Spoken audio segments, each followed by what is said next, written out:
Hey, everybody. Thank you for tuning in and welcome back to another episode of The Night Raven. If you watched this before, you know that I have all kinds of topics here, everything from mysterious to different to odd or woo woo or whatever you want to call it. But if you're new and you're looking for something like this, just know that this is going to be your sanctuary or your home. Today, I have the wonderful Shelly Wilson with me, and I just can't say enough good things about her. I'm sorry. She's a psychic medium, correct? She is a good friend. We met just not too long ago, but she and I had an instant connection as far as friendship goes, and she's just such a wonderful person to be around, to have as a friend, and everybody who comes in contact with her or had a reading with her at my fairs just is just raving about her. So, Shelly, do you want to introduce yourself a little bit before Yeah, I start? I can't stop talking about you because you're right, just a right. Well, wonderful thank you, person. Bettina. And Yes. the best way to introduce myself would be that I am an intuitive medium. I am a Reiki master. I'm an Mhm. inspirational speaker. I'm an author, and I am just grateful to be on this journey into consciousness. This for my own self, but also to walk this journey with others, such as you, Mhm. Bettina. Oh, And yeah. just really grateful for that synchronistic moment and that connection, how we met. Yes, that was quite fun. Do you want to talk about it? Yeah, How we yeah. met? So, Yes. so I will share that my uncle is Mhm. Jim Diddy. I know he's been a guest on your show before, and it's funny because he's 2.5 years older than me, but he's Yeah. my dad's younger brother. And so it's wonderful because we haven't seen each other a lot. My Mhm.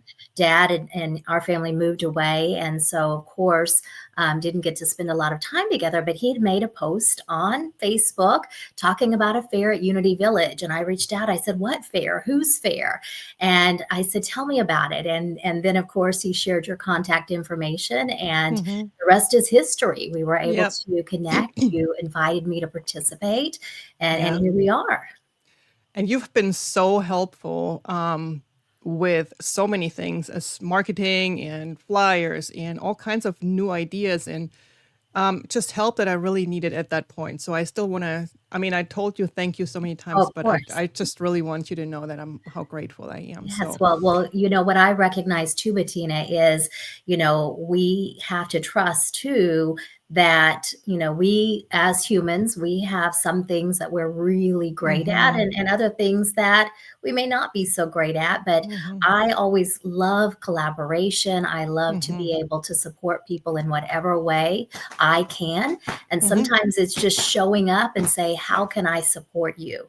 yeah, Or as I did in some instances, just take action and said, Bettina, I'm going to help you with this. And you yeah, said, great. you did. so, That was, so I was a little forceful, and we're both Sagittarius. So we've got to, yes. So, remind yep. people of that too. We've got that fire within us that we Oh, tend yeah. to get Yep. things Yep. done. You got it under control a lot better than I do, though. I have to say that. I learned a lot from you. I'm glad.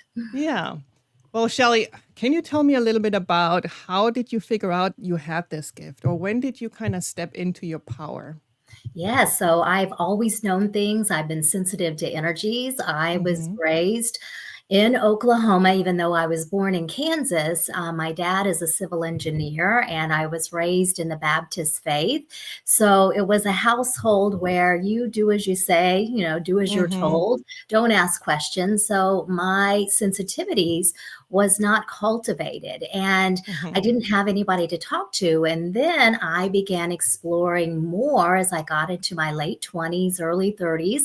And then Reiki came into my awareness. So I became attuned to Reiki, began practicing that and teaching that. And then Lisa Williams, a well known psychic medium, came into my awareness. And then I took some classes with her, as well as other well known mediums like James Van Prague and Tony Stockwell, Wow. John Yes. Holland, and Oh then my God. began developing and honing my abilities. And now as I said, I support others on that journey too. I had the opportunity to be tested by Mark Ireland.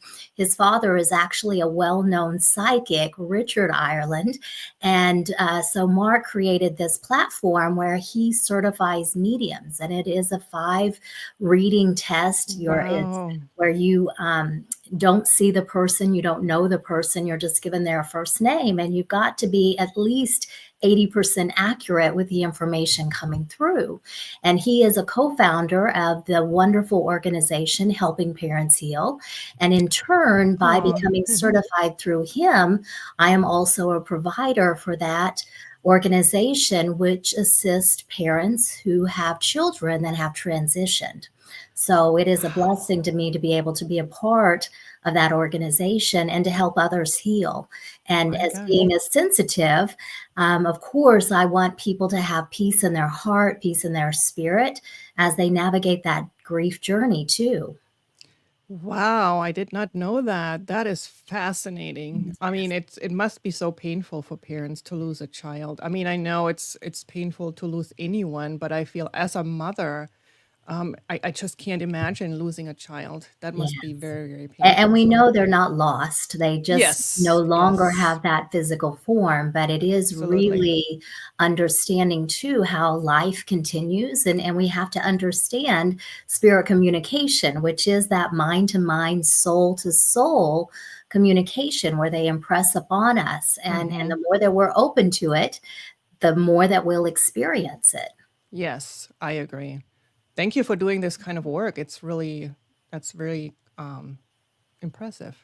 Well, and it's a blessing too, because when we Yes. realize, many of us ask, who am I? Why am I here? What am I supposed to be doing? I'm a believer we're here to have a human life experience as who we are for this lifetime. Mm-hmm. And oftentimes, much of our mission will be revealed to us in one way or another. And, Yes. even as you and I corresponded recently, all the downloads you're receiving, that information, that clarity, that guidance, I feel like we get it in cycles. And Mm-hmm. now that I'm 54, quickly approaching 55, we're in that stage too of a lot of wisdom, that life Mm-hmm. experience that we have as well. I agree. I agree. Yeah, I'm right there with you. Shelley, from your perspective, what happens when we leave this body, when our spirit leaves our body? Can you get into that a little bit and explain to Yes. people who don't know? Well, my perspective of that is Mm-hmm. that we are energetic beings and we are in this physical form in this body.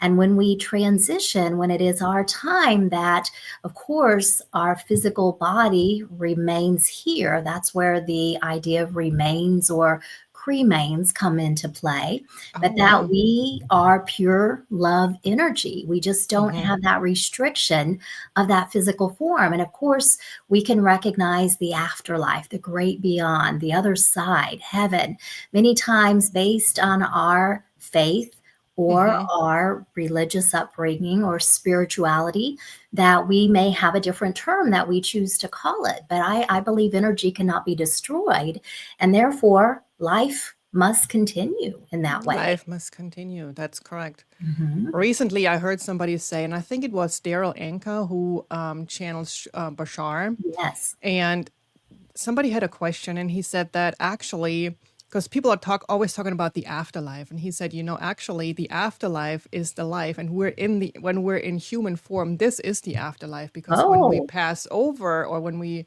leave our body, we actually go into our real life, so to life. speak, and so we're currently in the afterlife. So Okay. It's a fascinating it's a perspective. fascinating perspective. That's true. It's like, oh my God, I've never even thought about that. But yeah, it's also fascinating. And So too, Bettina, I yeah. just know that many of us, while we sleep, we astral travel, and many of us may be living life in multiple dimensions at the same time, which to our human mind is overwhelming to consider. But at the same time, the more that we're open and receptive, or we wake up in the morning and it's like, wow, where was I? What did I do all night? We have to believe that we may be living multiple realities at the same time. That's exactly what I'm going through lately. I mean, this is no joke. I mean, this really happens, and I don't think I've slept through a night in the last 10 days. I mean, I Wow. wake up probably like two or three times, but you know what? I came to appreciate that. I know in the past I would have said, "Oh my God, I haven't slept through a night." But Right? now, right now, when I go to sleep in the evening, I'm like, I can't wait to To wake see up where I go. to see where I was, what I'm with you. happened. And I'm I'm with like, this is exciting, just yes, give me more. So it's Yes, like, it's I will tell really, you, it's, sometimes just like this morning, my husband, he came in there and he knew that I had sessions this morning and I was sleeping in a little later than I normally would. And he came in and tapped me on the shoulder and it jerked me right out of that dream slash astral travel. And mm-hmm, so I was kind of discombobulated when he touched me and I was like, okay, where was I? What was I doing? Where am I at? Where am I now? So I just know that there are a lot of messages. And of mm-hmm, course, I feel like that as we travel at night, even though we may wake up tired, that this is a really important time for many of us because we're getting a lot of revelations. We yes, may use the word downloads as well. mm-hmm, But all of this information is coming in to help guide us for the next step on our path. It's helping to light that way. mm-hmm, that's correct. I've never really told anybody, but about maybe a year ago, I had a fascinating experience. I actually remember vividly that I traveled at night. And I know I was in a place, and I don't know. Of course, I can't say where it was. I don't have a name for it, but I knew it's a place where all the souls meet once we Mm. leave our bodies. And I knew I had a guide with me. He was like right there on my right side, behind my right shoulder. And he was showing me around. He's like, yeah, this is what's going on here, and this is what's going on there. And I even saw a line of souls standing in front of a Mm. void. And I said, what? Why are they all there in a line, standing there waiting for something? And he's like, and I knew it was a male entity. And Mhm. he's like, if you want to get reincarnated, you have to get in line there. Ah, And I said to him, there's no way I'm standing in that line because I'm staying here. But in that moment, he's like, no, you're not. This is just a glimpse of, of something else. And I was so disappointed. And in that moment, I did not worry about my dogs. I didn't worry about my children. I knew that it's all okay. yes. And it was just fascinating. And I remember waking up. It was literally like somebody lifts me back onto my mattress in my bed. First, I What? felt it on my shoulders and then the rest of my body. And I opened my eyes and I'm like, no, I do not want to wake up. I was upset. But was the most vivid experience, and Yes. it was real. It was not like a dream. I mean, now my memory is like a dream, but I knew in that moment it was a real experience. Yeah, it sounds very powerful and impactful at the same time too. Yeah. And so it's just, I don't know, it's fascinating. All this just fascinates me. Yes, and And I think the more that we walk in awareness and that at yeah. the same time stay present, being very mindful, because as we know, we can think about the past or dwell there, or we can plan the tomorrows. But if we can do our best just to be in the here and now, to me, there's a lot of unfolding taking place. And we're also getting the tools that we need to continue to navigate not just this life journey here on the earth plane, but our spiritual journey too. Yeah. Yes. I agree. Now you've been doing you probably do readings every day for people or a Most lot. every day, yes. Okay. Um, Can you tell me a little bit, or can you tell the viewers a little bit about, what are the common questions you're getting? Is it like kind of like a common thing that is it Mhm. something that people always ask like the same thing? Or what do people usually go for or Yeah. go to for a medium? Yeah, so of course, I do mediumship readings where I Mm-hmm. connect with those in spirit, helping people to provide evidence of life after life and then to Mm-hmm. provide beneficial messages to them.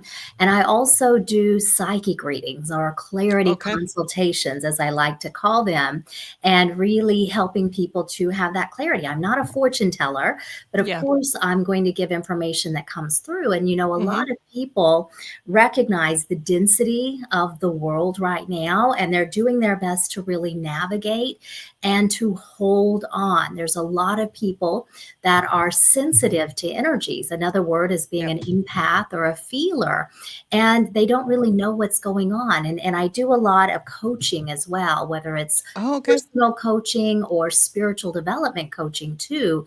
But the theme tends to be, how do I carry on? How do I navigate this? And, I Oh, want to make okay. sure, that my loved ones are with me, helping me, Mm-hmm. and doing that as well. Yeah. One thing I always think about or have thought about is so we all have multiple lives, right? Or there's something called Mhm. reincarnation.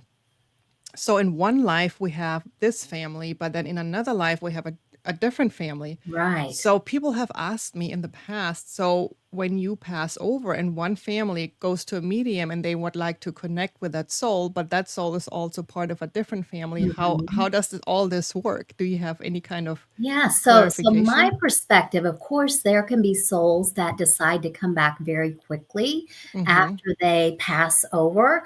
But what I find, and things that I've read as well, there tends to be a time period. So, whether we say it's 20 years or 40 years or 50 years, but the likelihood that there's going to be a crossover, I've Mhm. not experienced it yet. But Okay. then there's people that believe too that, our soul is one aspect, a spirit is an aspect, that it's just an aspect of us that is making this connection, and the wholeness or fullness of us is still in the heavens too. So Yeah. Yeah. I know there's people that have different beliefs, and of course, Mhm. I want to honor that. The main thing Of that's coming course. in to share in this moment too is there are some people that have been told in a reading, that their loved one has not crossed over, that they have transitioned. They're no longer here physically, but it's like their spirit's in limbo. And I've never experienced that. And I Wow. remind people to recognize too that you've got to practice discernment. How does that feel to you? People have their own frame of reference. They have their own beliefs that often they will inject into their perceptions as well. And, they watch a lot of paranormal shows too. Mhm. So we have to just be very mindful and thinking too that people can have different perspectives of what the afterlife looks like, or Yeah. life, if we want to think of what Bashar said as well. So Yeah. Yeah. it's really understanding how we choose to perceive it too. Yeah, I'm wondering though if someone, when I first learned to be a reader, and I'm not a medium, but I'm an Akashic record reader. But my mentor, I don't know if you know her, Grace Lindsay, Mhm. but she's a very good mentor to me, and she really taught us to be very, very careful the way we bring messages to people. Yes, It always has to be in a very loving and kind and in a loving, kind way because you just never know how the other person perceives what you're absolutely. saying, right?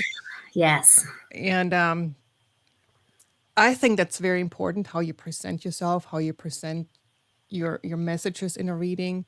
I think that's very important how you do that. So thank you for saying that. yes, Um, So another thing is, I know Jim feels that way, that this soul is just part of a spirit.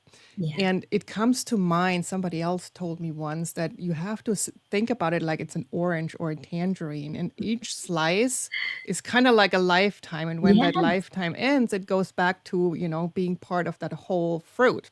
And yes. so, and that kind of made sense to me. That was something I was able to visualize. Yes, So that would and make I can sense. see Jim, smiling and chuckling with the idea of a fruit, that we're all fruits too. So, and just touching on that, Bettina, too, about what you Yeah. said about people being very mindful, ethical, having integrity. We have to recognize too that sometimes people that do this work, we have to know their intention. Do they truly want to help people, guide people, honor their free will? Or do they have other intentions too? And, Hmm. to me, it's really important to recognize that we all have free will, but it Yes. is important to know if we are inviting someone into our energy space to keep in mind that discernment is really important. Yes. So usually when I do an Akashic record reading, I mean, I would say my message is usually spirit is very loving and kind. But I mean, there are questions from people where the answer would be a no. And I know it would be something they don't want to hear, Yeah, right? But I feel like from an ethical point of view, I would never tell anybody something that they want to hear if it's not the truth. But then right. at the same time, you have to figure out, how do I deliver this This message, message. right? And Yes, so ethics plays a big part in doing readings, and it helps us with people who are skeptic or have that skepticism, or absolutely. call us like charlatans, or you know, I think some people have this 1-900 number that they had back in the 90s, where if you Right. call this number Miss in Cleo, I think there was a yes, yes. psychic. And so I feel like it's really important to get away from this, and the more ethical your readings are, or the more you practice that, I feel like the more we move into that, Yes, place I'll of, make you chuckle as I share a quick story here, yes, but please. several years ago, it was literally like 2017, winter of 2017, and my husband had had a heart attack in December of Oh, 2016. He was unable to work, and you can only do so much work, that kind of thing. But I was like, oh, I need to be resourceful. I need to see what else I can do, even if I advertise that I'm doing sessions. And so I reached out to California Psychics and I tested. I was invited to participate in it. And it was a very short stint. I went by Psychic Evanly because you have to choose a name from their list. And I mm-hmm. thought Evanly sounded heavenly, and worked a couple of months, and it just made me cringe every time I would take a call, to the point where they said, you've got to log in more or you're no longer going to be a California Oh Psychic. my And I gosh. was grateful because I just couldn't handle it. The energy was dense and intense, and I was not feeling like my heart was in it. It felt more like Mm-hmm. it was the proverbial fingers on a chalkboard.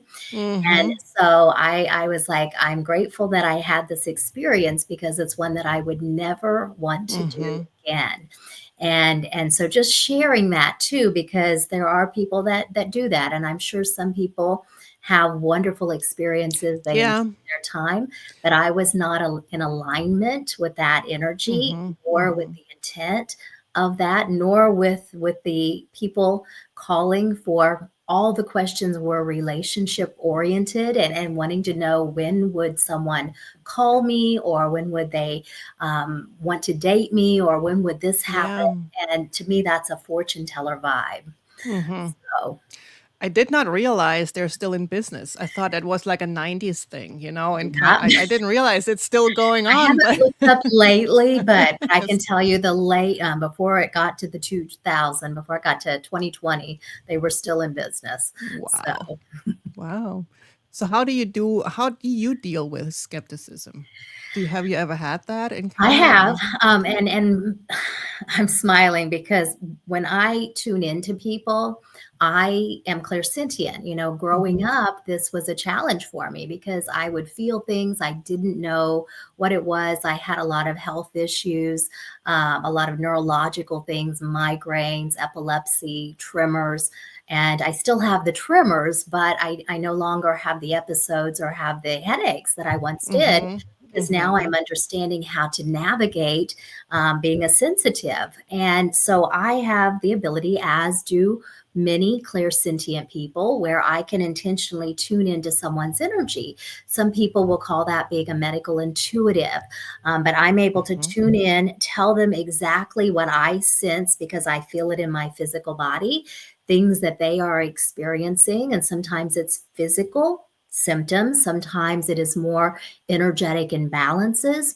And I'm able to tune in. I do that first. And typically, anyone that is a skeptic that I'm real, that shifts their perspective very quickly. Wow. That's a good So approach. it is. It's It's a very very good helpful, approach. very Yes. helpful. And once I figured out too that anytime people are like, I don't know if you're real, and then I read their energy and they're like, oh my gosh, how'd you know that? I'm like, Mm-hmm. I Mm-hmm. feel it. I feel Yeah. it. Now I can clear it because I've acknowledged it. I mean, you have so much grace, Shelly. It's amazing because the way you handle yourself and all that is just amazing. I did not have that, to be honest with you, and I still sometimes struggle because in the beginning, when I started doing readings, sometimes when you go to a fair and then somebody sits down and immediately they're trying to test you, Yes. right? You say a few things and they will not respond. There's no eye twitch, there's no flick, nothing, okay? No smiles, stone face, all of Nothing, that. nothing. Yes, And of course, for a new reader, like about 10 years ago, that's very intimidating, very.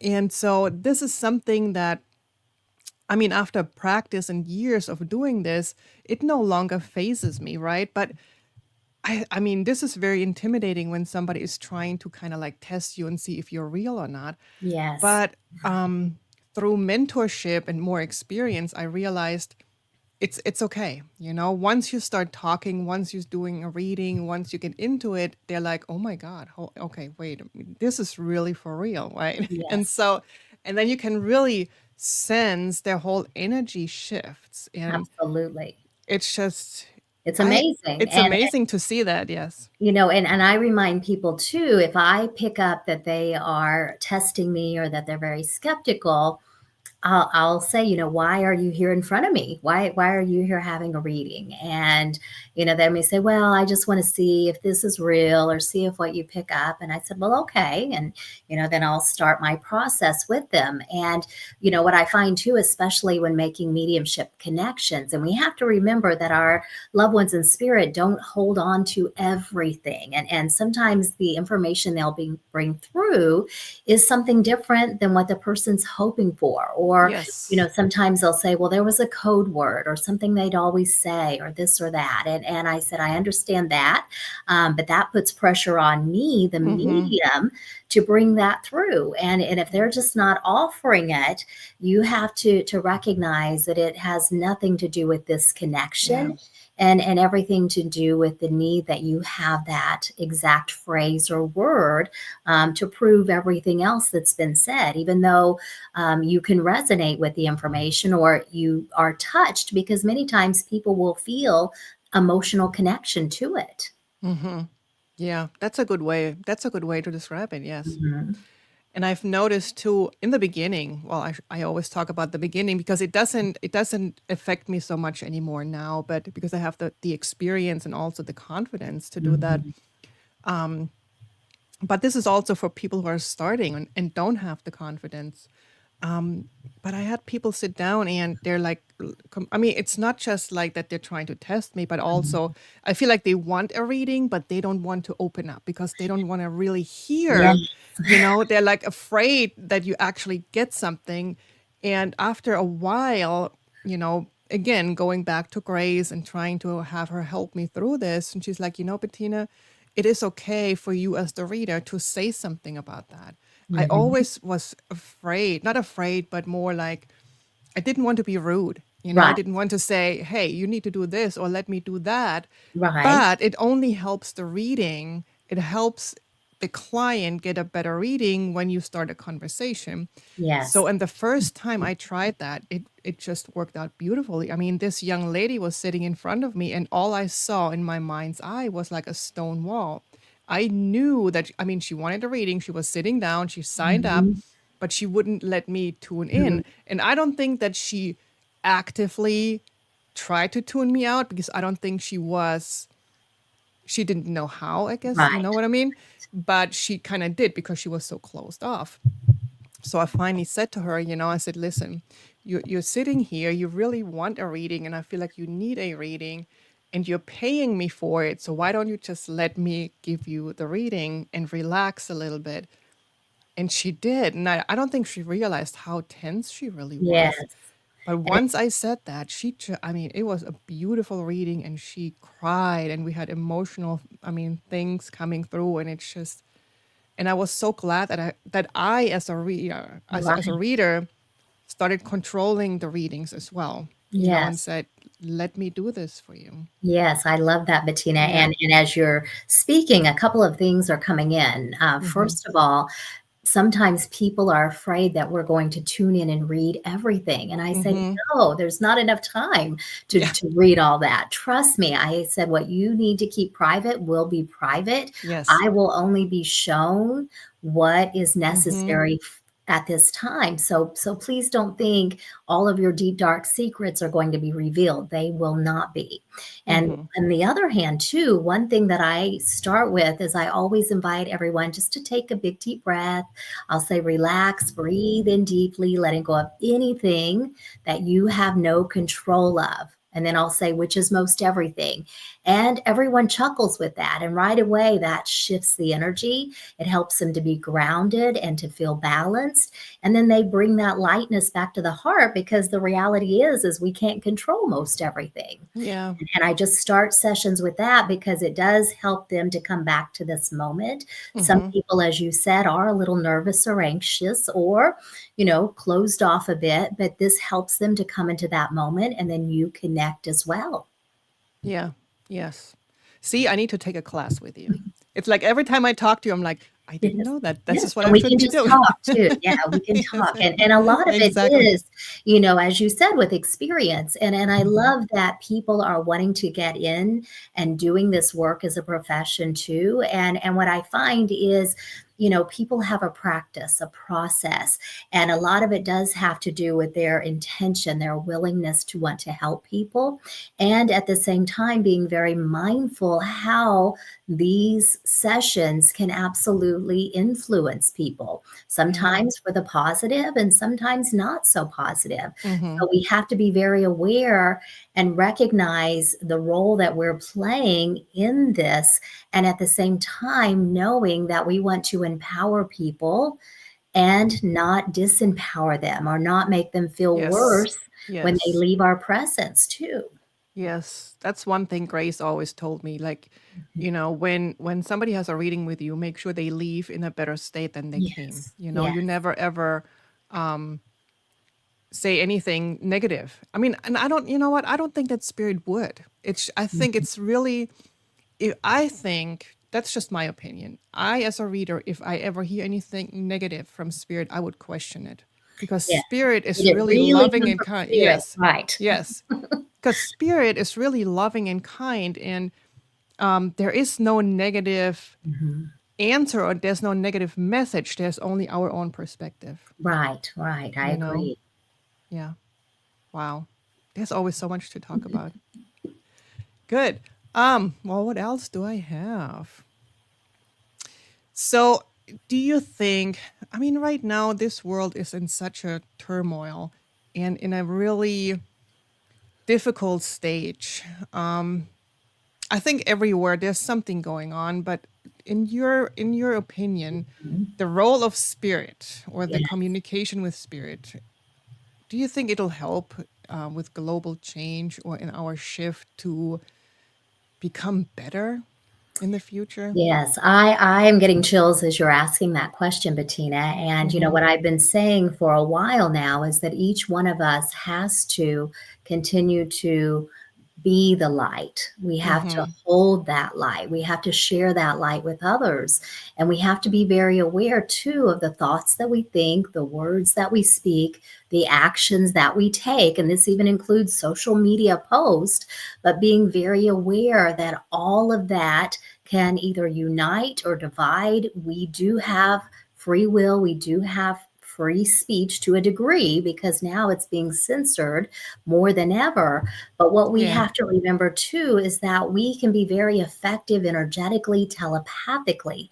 And the more too that we are bringing that energy of love and compassion and unity and recognizing that anything that doesn't feel good to us is going to begin breaking apart, falling away. Sometimes things happen for that to happen. But I know that if we are in that mode of fear and worry and lack and chaos and all of that, that same energy is going to be something that we bring to everything. I tell Mm-hmm. people a lot too that that whatever we're experiencing, whatever emotion, that's the lens that we are experiencing life through. So Yeah. that lens can shift moment by moment, depending on how we feel, what we think about. And if we do our best, once again, on an energetic level to stay balanced and grounded and centered, that's going to be so helpful to not just us personally, but to the collective consciousness too. Mm-hmm. Yeah. Gosh, there's so much to say about that. One thing that's coming in from spirit, and I had a conversation with somebody the other day about this, and I may be wrong, okay? But what I've heard from other people in the past is that a lot of light workers are born in the Western world. And the reason for that is that when you are born, for example, in a third world country, you have so much to deal with it just with your own survival that you're not able to kind of grow into a light worker and Mhm. maybe even help change the globe or the world, the Right? stage that it's in. So, and maybe I'm getting a lot of pushback by saying this, but I really do believe that every light worker who's born in the Western world, we have the capability of helping this world be better. And I think it's our duty to do so. And if we Absolutely. can do something, everybody out there, please do something to make things better. I think it's that's why we're born maybe in a situation that's better than somebody else in a different part of the world, if that makes sense.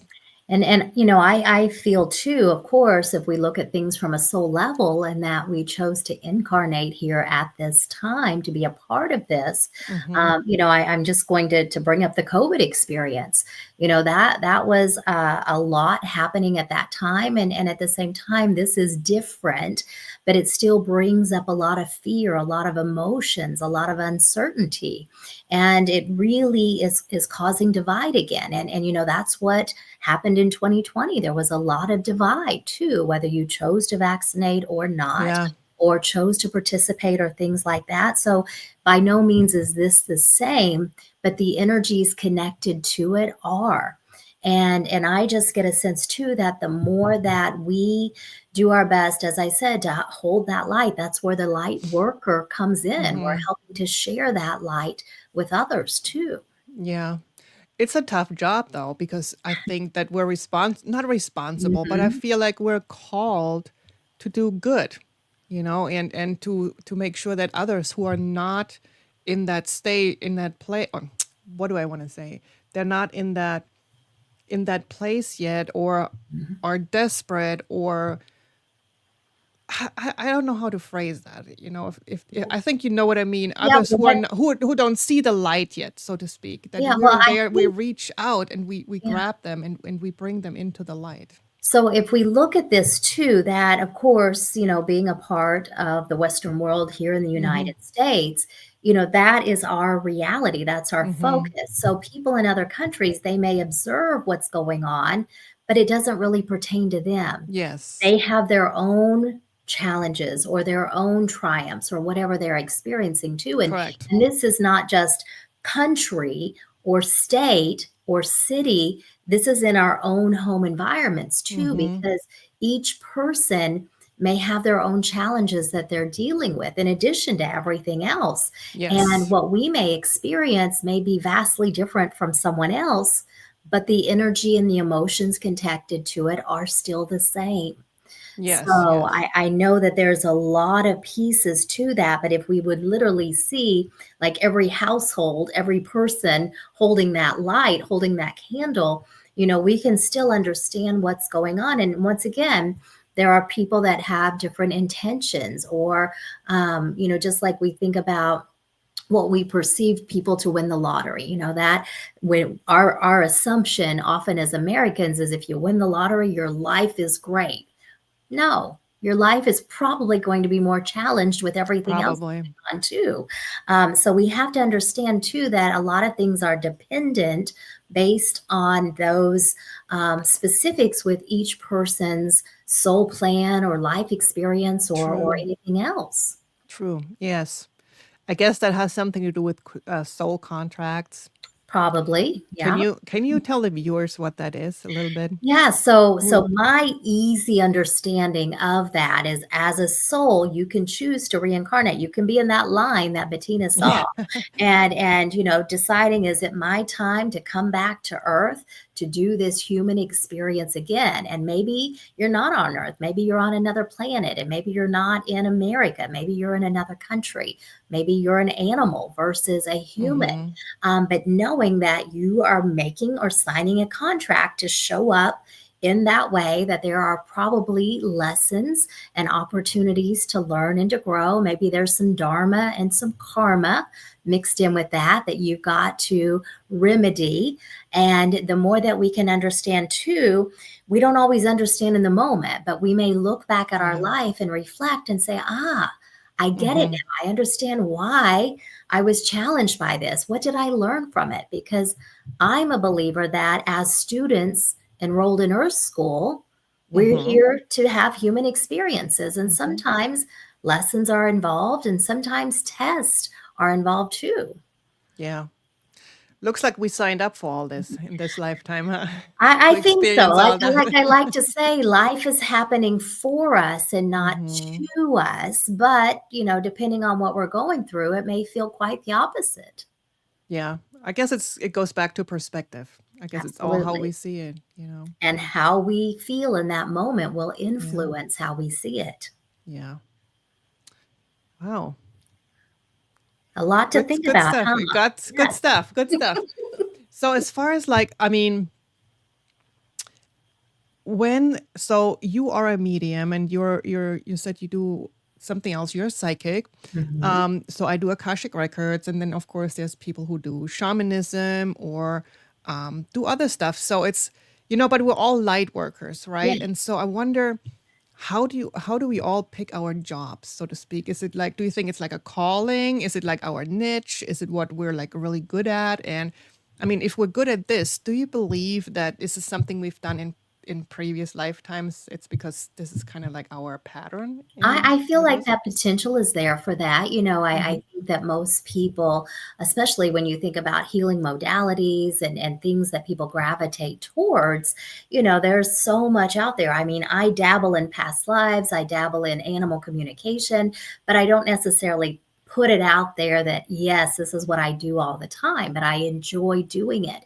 So the Mm-hmm. more that we discover what lights us up, what brings us joy, that's very helpful. Now, with the Akashic Records, years ago, I had a blog talk radio show, and literally we're going back to like 2011, 12. I think I did it through 2015, but Linda Howe was one of my guests, and she's pretty well known with the Akashic Records and Yeah. teaching and writing a book about it and such. And I read her book and I was fascinated and did the prayers and intentions to connect, and had some amazing experiences for myself, but I never dabbled in that or did readings for others.